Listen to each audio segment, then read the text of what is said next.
দেখো গাইস, আমাদের ছাদে একটা বানর আসছে। বানরটা আমাদের পাশে একটা গাছ আছে, ওই গাছ দিয়ে উঠছে ছাদের উপরে। ছাদে অনেক রোদ, আর ওই একটা আলু খাইতেছে। দেখো, ওই আলুটাও আমাদের ছাদে অনেক গাছ আছে, আমাদের আম গাছ আছে।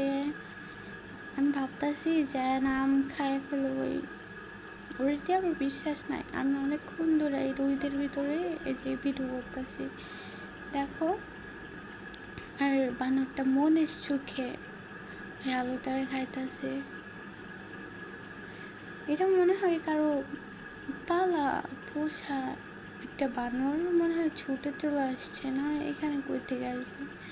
এই যে এইরকম পালা ছোটা এরকম বানর অনেক পরিমাণে আমাদের এখানে আসে। এখানে আইসা ছাদের উপর বসে থাকি। আর আমাদের এখানেও ছোট ছোট বাচ্চারা আছে, ওরা গিয়ে এই যে বানর দেখার জন্য আমাদের ছাদে চলে আসে। আইসা এরকম বানর দেখে। আর বানর দেখতে কার না মজা লাগে বলো?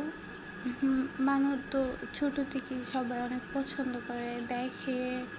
আমাদের ঘরে কলা ছিল, বাট আমি ভয় পাই অনেক, তাই আমি কলাটা নিয়ে যাই না ওর কাছে। আলুটা খাইতেছে, আলুটাই খাক।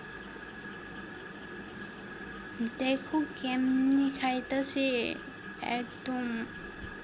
এটা মনে হয় না পুরো একটা বানর। আচ্ছা, আমি এখন চলে যাবো, টাটা।